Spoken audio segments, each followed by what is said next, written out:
Folks, we're back. This is Steve Sanson, Jim Jones for Veterans in Politics. Today, our guest is going to be Judge Ellie Roohani. She is Clark County District Court, Department 11. And just a disclaimer, Veterans in Politics International has endorsed Judge Ellie Roohani for Clark County District Court, Department 11. So, Jim, do you have any rants? Yeah, real quick, I'm going to stay away from local and stay away from the law today, real fast. A couple things. Number one, it is too bad that the Queen of England passed away. Okay, so condolences. Not for the king. Condolences. I don't want people to think I'm a jerk because I'm one of these people that doesn't think it's this massive thing. Basically, Biden's going to go to her service. He should. She's a head of state. But the Queen of England doesn't, or the King, doesn't really do much anymore. Basically, Parliament takes care of everything. Mm-hmm. So I think there's something that people are missing that comes up every year, and I bring it up, is we're in September. What ends September 31st? The end of the government fiscal year. Mm-hmm. So I haven't heard nothing about a budget being passed. So here we go again with this circus. Come into November, they're going to try to push through some emergency spending act to keep the federal government going after they've already done this so-called anti-inflation bill that I don't think is going to work, which actually the Office of Budget Affairs said it won't work. Anyway, so I think people need to quit worrying so much about the Queen of England. Let's send our condolences and start calling your congresspeople and senators saying, hey, where's the federal budget at? Are we going to pass it on time this year? Or are we just going to go into this three-ring circus we do every single year? I just think it's something that falls way off people's radar, and people should pay more attention to it than they do. And remember, tomorrow is what? September 11th. Yes, September 11th. So, we want to just want our country to remember what happened September 11th. Be vigilant. And pray for the victims that passed away on that day. Anything else? No. Okay. Judge Ellie Roohani. Yes. Tell us about yourself. I am your judge in Department 11. Okay. I have was appointed to the bench in December and assumed the bench in January. Okay. I grew up here in Las Vegas. I am the child of religious refugees who came from Iran after the revolution. They were being You speak Farsi? According to my husband, not as well as I should, but yes. Does he speak Farsi? He does. He speaks a lot better than I do, even though he was born in the United States. So I was born in Pakistan. My parents landed there before we came here and received asylum. I grew up here in Las Vegas. I'm a public school kid. And in fact, last night I went to the Public Education Foundation Gala. Okay. And our public school system is something that's particularly important to me because I am a product of it. So you are now currently a judge. Yes. You filled the vacancy for Department 11. That's right. And who vacated that seat? It was Judge Elizabeth Gonzalez, who had served for 14 years. Judge Gonzalez. And you went through a appointment process. That's right. You want to talk a little bit about that? Sure. So when there is a vacancy under the Nevada statute and constitution, there needs to be the Judicial Selection Commission convenes. It's headed by the Chief Justice of the Nevada Supreme Court and other appointees from the state bar. The governor appoints some people. There's other people who appoint people. But it's a diverse group of folks, lots of different political backgrounds, but it's a nonpartisan committee. There's a very long application that starts with, where did you go to elementary school, middle school, high school? What did you do? So basically, the application takes you through when you were born, basically. Practically, yeah. Right. So everything is relevant. Everything is relevant, and there's a background check that's conducted. Criminal background. Yes. If you were arrested. We do fingerprints. FBI check? I don't know, but I already had an FBI background clearance because I work for the Department of Justice. Okay. So I already had clearance. So I'm not sure. It's possible they just called the FBI and got that. I'm not sure. Mm-hmm. But yeah, it's particularly thorough because we put together the application. They review the application, but in the application, we have to disclose who was your opposing counsel on your 5 most important cases. Okay. Who were the judges? And they call those people. They call those people and they say, is this person a good person? Have they shown up prepared? Are they decent to opposing counsel? Are they decent to the people that they're fighting for and the people they're fighting against? And it's a different level of vetting. And then there's also an interview. After the interview, the committee convenes and sends the top 3 names to the governor, and then the governor ultimately selects. And the governor does an interview himself as well. Who was the top 3 names that went up with you? It was Carl Armstrong, who... Carl, I know him. You know Carl. And then Judge Maria Gall. Oh, know her. So so you went up there with three very educated, 3 very judicial temperament type of people. Right. And congratulations. Thank you. It's interesting because when she's Maria to me, she's Judge Gall now to everyone else. When our names were sent up, Judge Gall and I did not know each other. Right. And when the governor announced that he had appointed me, one of the first people who congratulated me was Maria. Right. And I thought that was very decent of her. And since then, we have become very, very good friends. And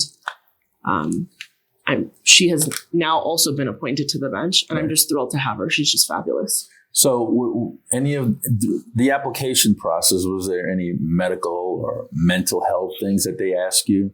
They do. There is a portion of it that is not public. It includes, have you ever been treated for mental health issues? What is your current medical ability? Are you dealing with anything? I'm guessing that the reason that they ask you those questions is they're very similar to the questions that they ask us when we are applying to become members of the bar. Certainly, they're questions that I was asked when I received my security clearance. But also, they're trying to make sure that they're not going to appoint someone who's going to croak on them, 5 days later. So I think that's also a part of it. Or be unstable. I mean, and there's certainly vetting there because it's different when we do an elected judicial process. Anybody who can pay $150 and has been barred for 10 years can put their name on the ballot. And so this is a little bit different. It's a little bit different. There was just a tad. A few years ago, I know a lot of people in the legislature. So a few years ago, I proposed a bill, a BDR, hoping somebody would pick it up. And in that BDR is said that mental health, when it comes to judges, we need to have a psychiatric background on judicial candidates. And my argument was, these are the people that's going to judge you. So if they're unstable or if they're a little cray-cray, you don't want them on the bench. And I had pushback. And they were saying, no, that's part of HIPAA. And HIPAA only relates to doctor-patient confidentiality, not the rest of the populace. And I had pushback on that. And they said, well, that's getting a little personal with people. And I'm like, wait a minute, personal? These are the people that's going to judge you. Shouldn't you know what their mental health background is? I said, during the appointment process, mental health is brought up. So if it's brought up during the appointment process, why can't it be brought up during the election process? So like I noted, the portion that does ask us those questions, it's not public, right? So we had to answer those questions, but I don't know that there's a mechanism for the average Joe in the public to be able to get those records. When you apply to become a member of the bar, those are things that you have to disclose. They've changed it a little bit because this is something that's particularly important to me. So I'm glad that we're talking about this. Is we lawyers are in a profession where it's our job to fight. And when you're fighting all the time, that takes a huge toll on you. Before I became a judge, I was a federal prosecutor and I prosecuted child sex crimes. I literally watched videos of children being raped almost every single day for years. That takes a toll on a person. How could you stomach that, though? I tell people, and I say it jokingly because I think that when you're dealing with really heavy things, you have to try to make it light. I have a mental disease or defect where I'm able to compartmentalize really, really well. Other people can't do that. And so I knew it was a skill set that I had. I knew it was something that I was capable of doing, which is why I continued doing those cases for so long. But it takes a toll over the course of time. It changes who you are. It changes how you think. It changes how you look at the world. It changes how you look at your fellow human being when you're walking down the street. But one of the things that is happening now as we're coming out of the pandemic is lawyers who were isolated for 2 years, and our criminal justice system and our justice system generally sort of came to this screeching halt. Mm-hmm. They're now being asked to do so much more at this expedited pace at a great cost to their mental health. I wouldn't want, and this is something that I take seriously as a judge, is I don't want the reason that a person breaks down is that they're afraid to tell me that there's something wrong. So the first thing we have to do is remove the stigma from the idea of mental health, right? If somebody's having a problem, it should be our goal and focus to get that fixed. So it's a balancing act, right, like at most things in life. Right. We have to balance the ability for people to disclose so that they can receive the treatment that they need against the fact that, yeah, sure, you want stable people on the bench. You want stable people representing you in the community, no matter what capacity they're serving in. True. And certainly, even if you're just paying them to be your lawyer, right? You want them to be stable. I want a stable lawyer too. Absolutely, right? Exactly. If I'm the crazy one, you don't need to be crazy. Well, even us as like fellow citizens, I want you to be stable. I don't want you to be unstable sitting, 5 feet away from me, right? And so, but I think taking a step back from the legislation that you're talking about, we have a serious mental health crisis in our city and in our state, and we're not addressing it. And it's causing further issues, and it trickles up and it trickles down. We ignore it until it knocks on our door. Because it's taboo. It's scary. We don't want to talk about it. It's, if somebody has cancer, right? We tell them to get treatment. Right. That's the right thing to do. If somebody has a mental health issue, why do we say don't talk about it? Why do we say don't talk to a therapist? Why do we make that a scary thing to talk about or something that they shouldn't disclose to people? I would say I'm very open about the fact that I have seen a therapist in the past. It has made me a better person. I think it makes me a stronger person for the fact. I can't tell you how many I've seen. Well, no, it makes you a stronger person. Yes, it does. And right? Therapists have therapists themselves. Absolutely. For a reason. I tell my criminal, when I impose mental health treatment for my criminal defendants, I tell them, I said, living in the United States, I think everybody needs a therapist. That's true. Right? It is. It's not a bad thing. It's a good thing. And it won't hurt you. It's only going to help you. If we think about it that way, we would probably have a lot better mentally adjusted society. And people, if they don't even want to go to a therapist, they should go and reach out to somebody that they trust, right, and talk to them about different issues that's going on. Right. So while we're on the subject of mental health, how do you feel about the Veterans Court treatments? I think the Veterans Treatment Court is incredible. I think all of our specialty courts are incredible because they work. It's evidence-based, clinically proven. We're using scientific methods that are designed to treat the various things that we're trying to treat. I like that we have a Veterans Court. I like that we have also our mental health and drug and DUI courts. It's the unfortunate reality that we have no money in this state. A state that rolls in billions of dollars through gambling. Let me say, the courts don't have the money to, ideally, in my mind, if somebody has an issue, we have a duty as a society to help that person. But they just brought on 6 new family court judges. So they got to get money somewhere. And I think part of it is there's just a huge backlog, right? And so it's a balancing act, right? We the district judges who have criminal dockets, we have incredibly large arraignment calendars because we don't have a hearing master to do our lower level arraignments. Everything is balancing. And so we are required at this point to pass the cost on to some of the defendants who are getting this treatment. Is it fair? Is it just? Is it the best thing? No, of course not. There's a lot of things in our system that probably need a little bit of help, but we need more money.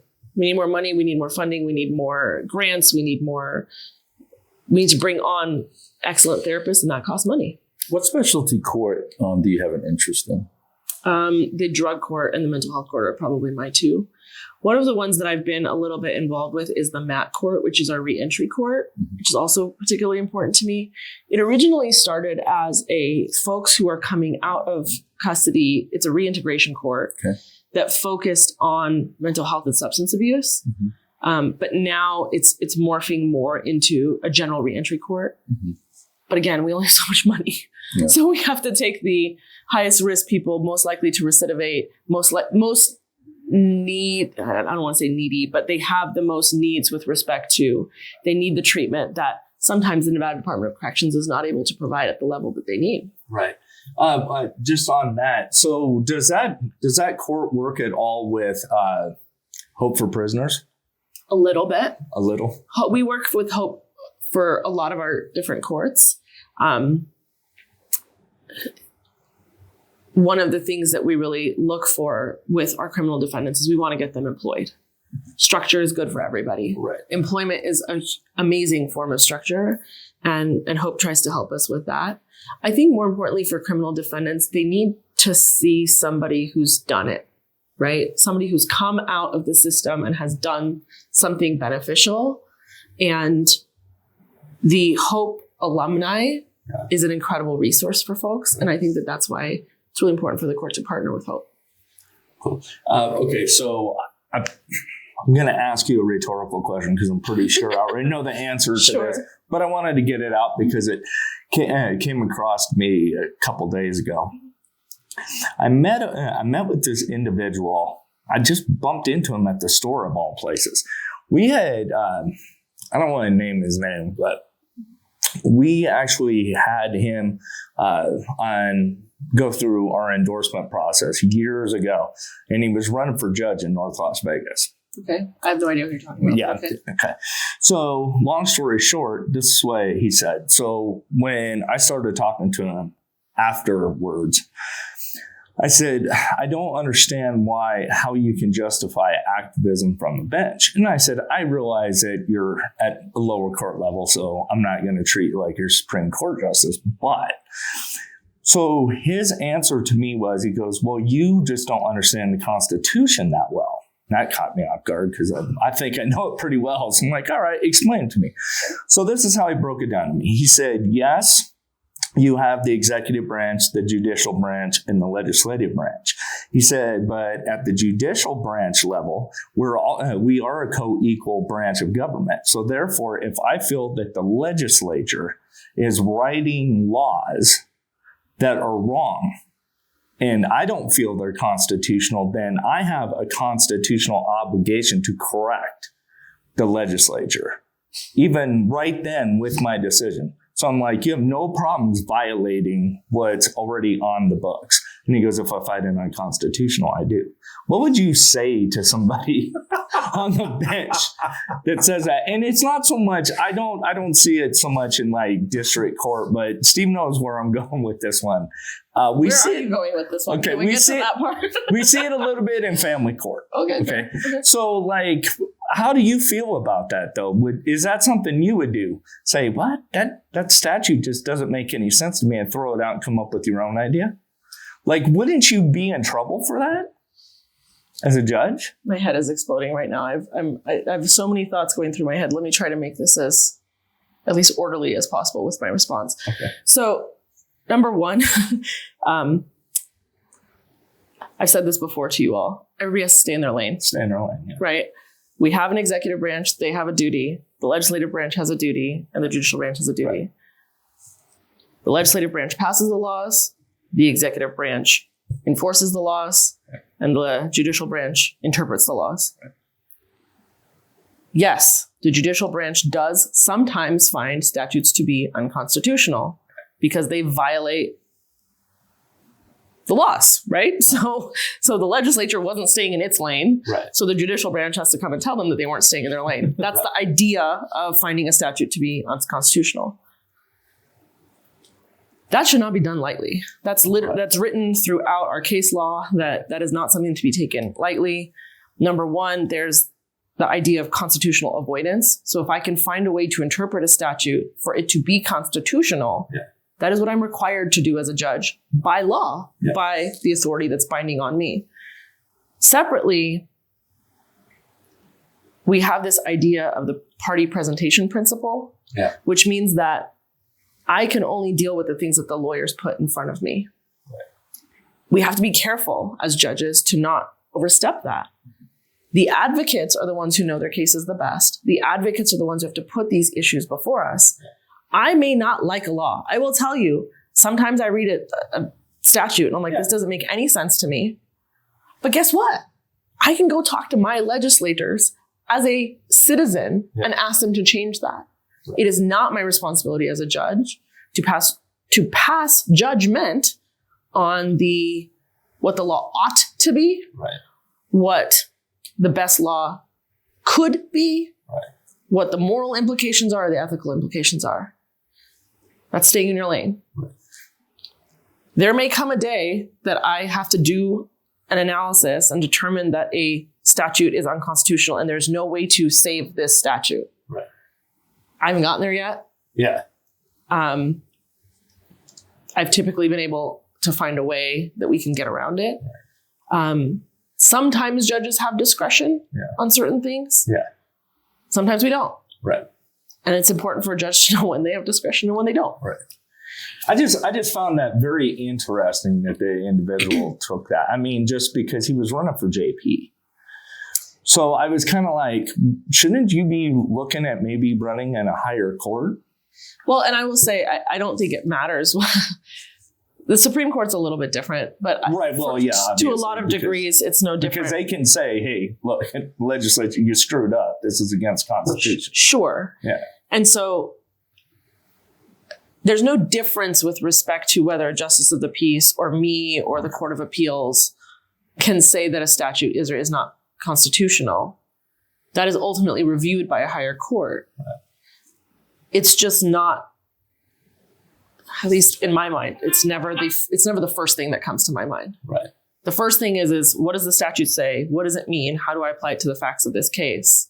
And if it's, if you're trying to, if it's just not fitting, then we might get to that point. Right, yeah. Or if the parties raise it to me, we might get to that point. I just haven't done it yet. So the reason why I asked you that is because, and I want to compliment you on this, and I noticed this very much during your endorsement when we were asking you questions.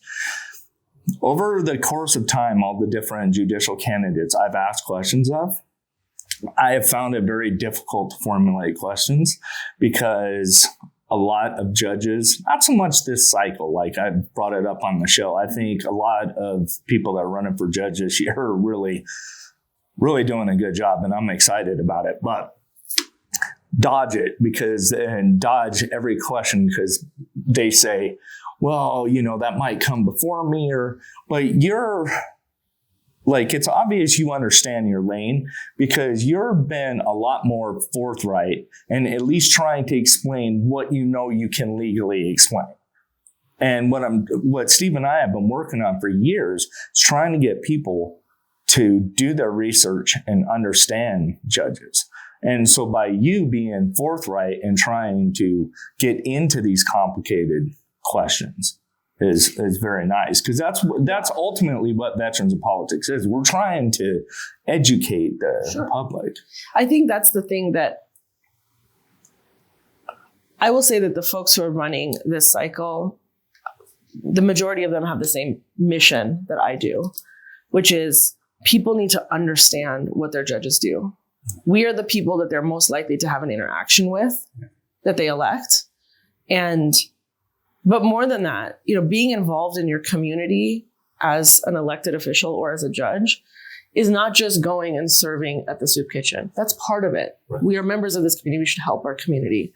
But we have a special obligation based upon our knowledge and training to pass that along to our electorate so they understand when they come in front of me and they ask me to do something, I can or can't do something. Right. I'll just give you a brief example. I had a DUI case where this gentleman had several DUIs prior. There's mandatory jail time. That's written by statute. I couldn't go lower if I wanted to, right? I had 15 letters from his family asking me to give him probation. And I said to the attorneys, I was like, I'm not going to sentence him today because I don't know that it's abundantly clear to his family that he cannot get probation under the statute. And I think it's important that people understand that. That's an example, right? Understanding the idea of constitutional avoidance, understanding the different branches of government. I learned that in school. Maybe they're not teaching that in school anymore. Yeah, I think they are, right? They're trying to. Yeah. Right. The problem is most year, and I'm sorry, I'm just going to say, and I know this sounds kind of sarcastic to say, but what I have found in a lot of our schools today, especially high schools, the teachers who, and this isn't everybody, because I know my old government teacher is going to flip out when I say this. But most of the people that I've run across lately that teach civics, we call them coach. And like, no offense, but they're more worried about watching game film and you guys just read, if that makes sense. So I'm not seeing that. That has not been my experience, but well, it wasn't when I was. Everybody's allowed to have their experience. Fair. Right. Yeah. But I just don't think that they're taking it, or maybe they're just not taking it as seriously. Maybe we're all just dorks and we enjoyed that stuff, you know? And I will tell you that I was a nerd in school. I was like the person who sat in the front of the classroom in law school because I figured somebody was paying a lot of money for me to go there and I should get the most that I could out of it. So, Judge Roohani. Yes. Do you consider yourself a constitutionalist? I don't know what that means. Can you explain what you mean by that? Do you consider yourself somebody that educates yourself on the Constitution, apply the Constitution, uphold the Constitution? Yes, because the Constitution is the supreme law of the land. Supreme law of the land. I like that. It is. That's literally what it is. It is the supreme law of the land. I mean, that's what it is. With that said, I'm going to ask you a very difficult question. Okay. I live for difficult questions, Steve. Tell me. What's your favorite amendment? It depends on the day. It depends on the day. No, seriously. Okay, I'll go with that. So it's easy to say the first, especially with my background and, religious liberty that is enshrined in the First Amendment. When your family comes from a country that doesn't even allow them to practice their religion, doesn't recognize their religion, doesn't consider them citizens because of their religion, persecutes them because of their religion, it's easy to say the First Amendment. It's easy to say the First Amendment in the same regard because of speech. The things that I can say in this country that are critical of my country, I've never been able to say in the country that my parents came from. So that's important. The right to seek redress from your government and to air your grievances. I call it sometimes the Festivus Amendment, right? Not something that my family had. It's beautiful. It is truly one of the most beautiful things that we have in this country. The right to access to the courts and open access to the courts. Something that's important to me. I tell people, come and watch me all the time. So you have no problem with court observers? I invite anybody to come down and watch whenever they want. Despite the fact that I dealt with the most serious crimes that could cause the most trauma to children, that if they had to testify in front of others, I never had to shut a courtroom down. It's funny you say that, because in family court, they try to shut out court observers, some judges. And they say because the cases that are being heard are very delicate. And I'm like, wait a minute. In civil criminal, you guys deal with rape, molestation, and all that. I think that's delicate too. Yeah. And how people are murdered and so on and so forth. So I find it very, very comforting to hear you say that. I think that, let me be clear, and I don't want to comment on the family court stuff. I know there's litigation currently ongoing with respect to that. With respect to my courtroom, there have been times that I've had to seal portions of a hearing. Typically, that happens when a criminal defendant is telling me his theory of the defense, which the prosecution is not entitled to. Gotcha. So there's a constitutionally enshrined right that I am trying to protect. Gotcha. As a prosecutor, we did really creative things to try to figure out ways to protect our victims. We would ask the judge not to refer to them by their name. Their name would never appear in the record anyway. We would refer to them by their first initial or their, right? We would have them testify by video. We could have them testify remotely. There's a lot of things that you can do creatively, and that's what we would try to do. Mm-hmm. It was against the Department of Justice policy to shut down a courtroom, and you needed specific permission to do it. So we learned how to be creative, and we never really felt like we needed to get to that point. We got close a couple of times, right, but we worked our way through it.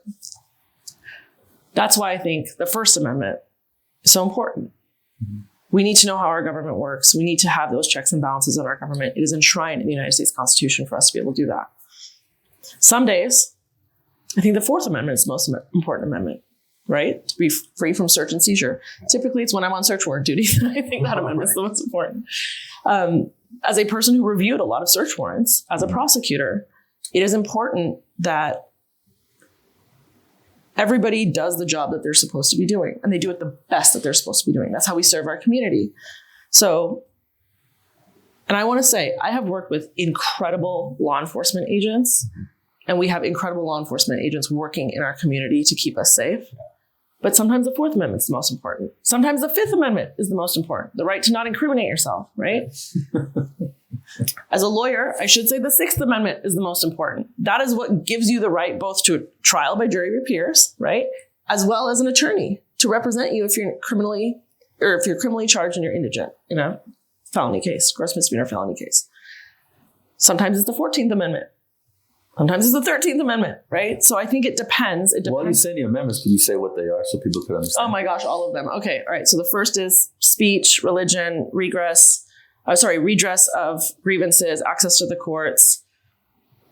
There's like 100 more other things that are included in the first. The second is obviously right to bear arms. The third is to not have militia quartered at your home. You will not be shocked to hear that this is not an amendment that is utilized very often. The fourth is the right to be free from search and seizure. Right. But I will say there was one lawsuit in federal court not very long ago when I was a law clerk that dealt with the Third Amendment. So it's not completely, The fourth is the right to be free from search and seizures without probable cause found by a neutral magistrate. The Fifth Amendment is the right to not incriminate yourself. The Sixth Amendment is your right to counsel in a criminal case if you're indigent, as well as your right to jury trial, both in criminal and civil cases. The eighth I've dealt with a lot. I'm skipping over the seventh because I can't remember it right off the top of my head. The eighth I remember because it is the right to be free from cruel and unusual punishment. We see this a lot in prisoner rights litigation. The 10th Amendment is states' rights. Mm-hmm. The 13th is what abolished slavery, and the 14th is what applies the Fifth Amendment to the states. Right to a fair judiciary. Right to it's equal protection. So yes, so the right to a fair judiciary. It sort of is the mechanism by which we effectuate all the other amendments in the states. And the seventh is a right to a jury trial. Right to a jury trial. You know what? Sometimes I mix those two together. Right. So I'm here for you. Yeah, sure. 19th Amendment, the right for women to vote. Yeah, that's particularly important to me, as you can imagine, Absolutely. Right? So I think that all of the amendments are important. They're all equally important, depending on what's sitting in front of you at that minute. Let me stop you right there. Sure. It is so comforting to hear you go through all the amendments of our Constitution. I skipped 11 and 12. Don't tell me. I understand. But many people running for different positions in our government don't even know the Constitution and don't even know some of the amendments to go along with it. So it's very comforting to hear you go through it. Thank you. Thank you for that. Yesterday, I was at an attorney memorial service. So every year, the Clark County Law Foundation and the Clark County Bar Association puts together a memorial for lawyers who have passed in the last year. And what you said made me think of something that one of the young ladies had said. She said that her dad said that good lawyers know the law, but great lawyers always look up the law. Mm-hmm. Yeah. And I will tell you, every single time I deal with a Fourth Amendment issue, I go back and I reread it again. Because it's important, right? It gets jumbled up in your head. So yeah, I know the amendments, right? I think that's my duty and obligation as a sitting member of the judiciary to know those. And as a judge, you apply it. Of course. Yeah. But I look it up every time. Mm-hmm. Even a statute that I know inside and out, I look it up every time because I'm a human being and I'm allowed to make mistakes. Of course. But I need to double check my work. Check your work. Right. Yeah. Right. So your docket, is it civil criminal or is both. It just criminal? It's civil criminal. I have 60% civil and 40% criminal. And how are you on the civil side? What do you mean? I mean, how's your knowledge on the civil side? Great. I think that the civil attorneys are particularly happy with me. And you have to remember, so the foundation is something that is the most important. And my foundation is extremely strong, both with respect to, I did really well in law school. I did really well as a prosecutor. I did really well as a law clerk. So it's the evidentiary rules, the rules of civil procedure, the court rules. And those are things that you can look up and you can refresh all the time. Every case is going to present a different type of issue, problem, whatever. So the next skill that a judge really needs to have down well is research. I'm really good at legal research. I was a law clerk. That was literally what I did for years. So I think that the civil attorneys would tell you that they're particularly happy with me because number one, my foundation is strong. But number two, I know that I got to do my homework. And I always try to be the most prepared person in that room. So the attorney's got to keep up with me. They got to make sure that they're ready to go because I've read everything. I've read everything on the docket. I've read every case that they've cited. I've done my own research, and then I walk in ready to ask them questions. I don't want them to come back and just tell me what they wrote. I already read it. I don't need to hear it. You have jury trials in your courtroom? I do. And when would you tell a jury, when they're doing the jury selection, when would you decide that a person is not right for the jury? That's a really hard question. Let me explain to you why. Tell me. So with every jury trial, there's two types of challenges. There's cause challenges and peremptory challenges. And I tell this to my juries at the beginning so they understand the process. A cause challenge is something that an attorney can make on the basis that the person who's sitting in front of us is just not the right juror for this case based on a bias, a prejudice, or something else that is inherent to them. For example, a sex assault victim is not going to be a great juror for a sex assault case, right? They might be a great juror for a personal injury car accident case. Right. So it's not a personal thing. It's the sum of their experiences makes them not an ideal juror for this particular case. Peremptory challenges are anything that's a non-discriminatory challenge. Like, I don't like the hat you're wearing. I don't like the color of your shirt. I don't like that you did, the way you walked, whatever it is. As long as it's a non-discriminatory basis, the attorneys can strike that person. But that's the attorneys. That's different. That's different. So cause challenges under the law are a little bit, they're a little bit not squishy, but they're also kind of a little bit squishy. And here's what I mean by that. If a person comes in and says, I cannot be fair because I was a sex assault victim and this guy's been accused of a sexual crime and I'm going to lose it. I'm not going to be able to deliberate. I'm not going to be able to listen to the evidence fairly. I'm not going to keep an open mind. That person is not going to be a juror on that case. Sometimes they say, well, I don't know. This is what my jurors say a lot of time. I want to think that I'm fair. I want to think that I can keep an open mind, but I can't tell you to 100% certainty. That's a harder case, right? So I got to listen to everything that juror has said, everything about their demeanor, all the pieces of information I know about them, and then I make that determination. And sometimes, they might say something like, well, I think I could be fair. And so I'll ask them a little bit more probing questions. Excuse me. I'll say, can you commit to me that you're going to wait to pass judgment until you hear all the evidence? Yes. Can you commit to me that you're going to keep an open mind until you talk to your fellow jurors and that you will engage with them and you'll have a discussion with them about the evidence and the facts?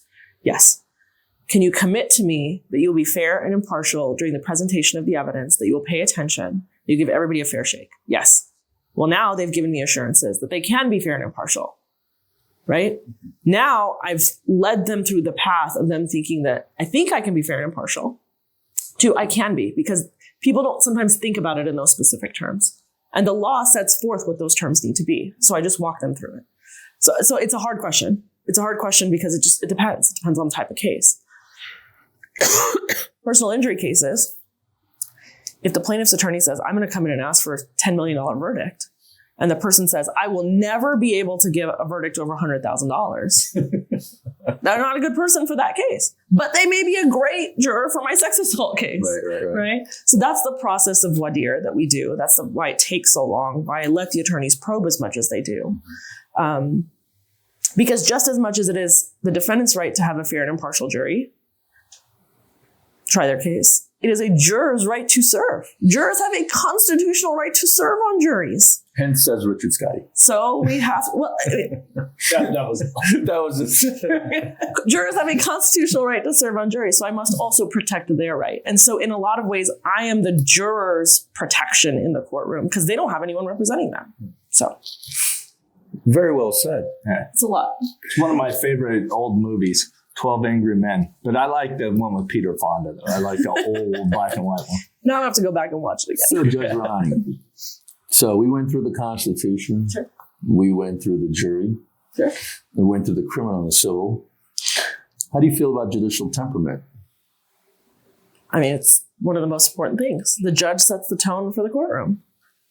I say this all the time, and people, sometimes people say, How do you set the tone for the court? Well, so I think to myself, what is the energy that is needed in this situation? And this is what I mean. So I have a criminal defendant who's very agitated, right? Mm-hmm. If I match his agitation, it's going to continue to escalate, right?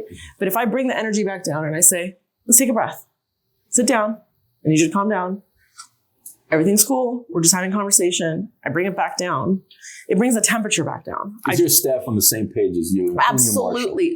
My Marshall is the chillest dude that you'll ever meet. Ben is the chillest. And he is, interestingly, that's the one thing that my jurors tell me all the time is he has the best energy. And everybody who works with me has incredible energy because we don't do negativity. We don't do drama.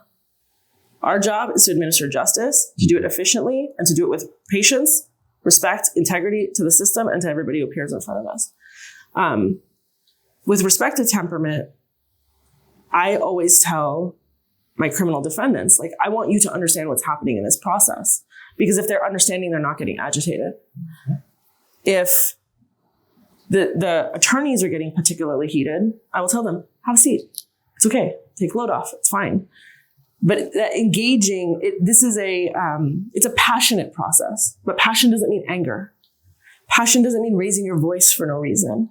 And I want to be clear. I have to raise my voice in my courtroom, but not to yell at people, but to get their attention because my technology isn't working, right? Or whatever it might be. Because the goal is that when everybody walks out of my courtroom, I want them to feel that they've been treated fairly. Even if they lose, they were treated fairly. Do you explain your ruling? I do. It's the most important thing. I'm not a person that says your motion's denied, goodbye. I'm a person who says, I got a date. I say the motion is denied. Mm-hmm. These are the reasons why. Mm-hmm. When you send me the draft order, I'm probably going to add more to it. Because it is important for people to understand why they have lost and why they have won, because it makes the lawyers better lawyers for the next time. It makes the parties feel like they have been heard. And I received 2 pieces of advice from a judge that I used to work with. The first was always explain your rulings. And some incredible advice. Every judge should take it. The second is always listen to the person that you disagree with more than the person that you agree with. Because that's what makes you a good judge. That's what makes you stop and think and really question yourself.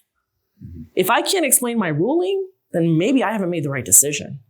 That's the way I look at it. Good point. Yeah. Thank you for saying that during the endorsement interview too, because I actually said that to a friend of mine a couple of days later. I said, you really want to get smart, go in front of a group of people that disagrees with you completely. My trial partner and I worked well because see how that works. No, my trial partner and I worked well because we had a deal at the beginning that we were never going to agree with each other. Even if we agreed, we were going to pretend like we didn't agree. Right. Always play devil's advocate. Always push it because number one, that's how you play your argument out to the end to make sure that it works. That's the worst trait of a lawyer. They can't play it out to the end. You got to play not just past not past the point that you win, but what does it look like in 10 years when the next case comes up, right? We have to be making good law along the way. So I'll give you another example. I was a prosecutor. My law clerk is a former public defender. I did not want someone who agreed with me all the time. That doesn't make me a good judge, right? That's not going to make me a better lawyer. It's going to make me feel warm and fuzzy inside, maybe, right? But that's not my job. My job is not to feel nice all the time. My job is to come to the best decision. You can only do that when people push back. I remember I was running a campaign for Ken Wagner for Congress. And he was always going to secure borders, NRA. I'm like, look, you already have their vote. You need to get uncomfortable and go to LGBTQ and go to people that you know that don't like you and go over there and win their minds and souls. And you tell them what you could do for them, because apparently, you're not going to get their vote if you don't go out and approach them. So it's the same philosophy. Absolutely. And as judges, this is a nonpartisan race, right? When somebody comes and appears in front of me, I don't ask them, hey, what's your sexual orientation? Right. Or, hey, what's your political affiliation? Or are you a member of this union or that union? I don't know. It's not tattooed on their forehead, right? And a lot of the times, the lawyers that's what we're taught as lawyers is you should be that good that you can present an opinion that you don't agree with. Right. And do it zealously and advocate for your client, which is that much more important for judicial temperament. Treat everybody the same. Treat everybody with dignity and respect, because you don't know who's in front of you and you don't even know if they really believe that or not. So what would you do if you found out that an attorney before you was violating the law, deliberately perjuring themselves? What would you do if you found out that there was any violation of the law from counsels before you? So I need to get for clarification on this. You mean an actual like criminal violation of law, or you mean like an ethical violation? Both. So there's ethical canons of what we're supposed to do. If the judge is aware that a law has been broken and it has been done in their presence, they have a duty and obligation to report that to the bar. It's something that we take very seriously. It's something that we're always aware of. The lawyers do a good job of trying to keep each other in check. There is sort of another sort of flavor of this is sometimes attorneys will come to court and there will be questions about their competence with respect to substance abuse or mental health, right? It's my job as a judge to stop proceedings and to get to the bottom of it in a way that is fair and just both to the attorney, but also to the client who's paying money and also to the system. I've had attorneys who've had medical episodes in my courtroom and they don't even realize that they're having a medical episode. It's my obligation to stop the proceedings and to make sure that I'm preserving justice for everybody who's there. If it's my obligation to report somebody, I report them. I've had to do it once. I don't like doing it. It's not a nice, warm, fuzzy feeling. But it's my obligation to do it to protect the profession. It's my obligation to do it to protect the client and to protect our system of justice and to help the person who's ultimately doing the violation. But on the other hand, I've had other times where people have raised things for me and we were able to get to the bottom of it and resolve it. And that's what we do. What would you do if it was a judge that was violating the law? It's the same thing. A judge is an attorney. So if I'm aware that they've violated a law, I have an ethical obligation to do it. One of the things that we're dealing with a lot right now in our system, we have a huge backlog. So we are feeling a little bit of pressure. And I want to be clear, it's not a bad pressure. It's not a bad thing for people to push us to do more and be more, right?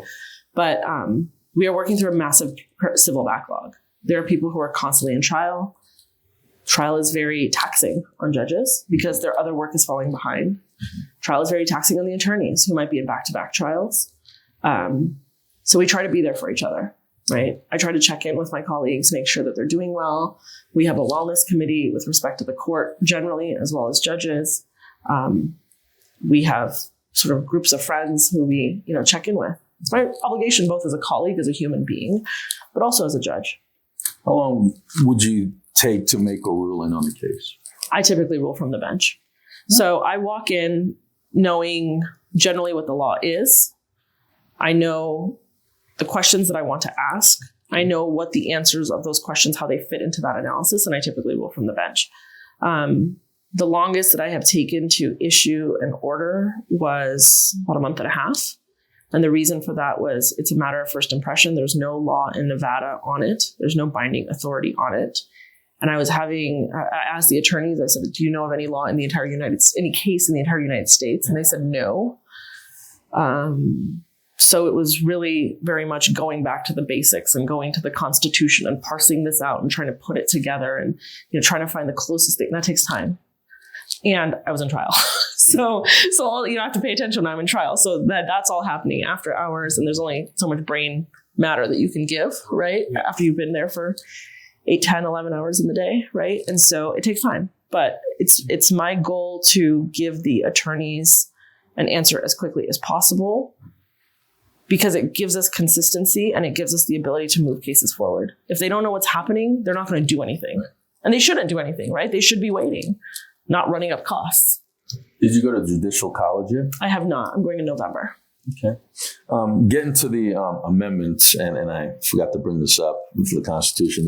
We had a congressional candidate, Clark Bossett, and we asked him the same question, and he said the second because the second protects the rest, and I thought that was very funny. It's funny. I don't know that it's true, but it is funny. Yeah. Did we cover everything you like? Yeah, I wonder what is it that your viewers or your listeners are most concerned with right now? I mean, we know education. The Constitution. Yeah. Okay. Yeah. Definitely the Constitution. Yeah. And I think that you nailed it. Yeah. Okay. And then we also get a lot. And again, this is why I wanted to thank you for being so forthright and explaining this stuff is. And one of the reasons why we do the endorsement interview process the way we do it is because, especially with judges, I've noticed I've went to other endorsement interviews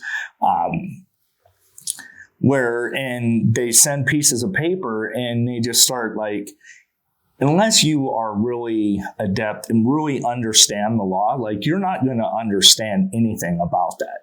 So they're so used to seeing, like, if I sat here and say I was an attorney and I said, well, what did you know? How does Miranda v. Arizona? How do you feel about that decision? Or Marbury v. Madison, how do you feel about that decision? You see what I'm saying? Right. And it's just, all that is just going, everybody's just like, what? Right. So actually getting down to explaining it, saying that you do understand the Constitution, and just explaining the way the judicial process works in general, because it's a very scary thing, especially the courtroom. I will say that, one of the things they tell you in law school is the answer is usually it depends. Actually, the answer is always it depends. Always it depends. Right. Because it depends on the facts. And it depends on the current state of law, right? And it depends on what is exactly in front of you and how so I could have two hypothetically identical cases, but because of the arguments that the attorneys are making could come out a little bit different. That's the beauty of our system, right? That's the beauty of having really great advocates. And as a judge, I see my role as pushing them to be even better. And the only way I can push them to be even better is for me to be even better. At my investiture, one of the things that my trial partner had said, and you know that this is true because I even walked in here today still thinking about something that's going to happen on Monday, is I'm the type of person that I think about it when I wake up in the morning, when I'm in the shower, when I'm eating breakfast, on my drive, when I'm talking to my friends, when I'm sitting here talking to you, in the middle of the night when I get up to, get a glass of water. I'm always thinking, because that's what makes me a really good judge. That's what makes me a really good lawyer. It's what's made me successful in my life. And that's what this community deserves. You haven't had any death penalty cases, have you? No. So death penalty cases are handled by our homicide team. They are, as you can imagine, they're very complicated cases. There tends to be a lot more litigation associated with them. So we have 4 judges who handle all of our homicide cases. I have not. Who are those judges? Judge Tiara Jones is our criminal chief, and she's the head of that. Judge Carly Kearney was just moved into it.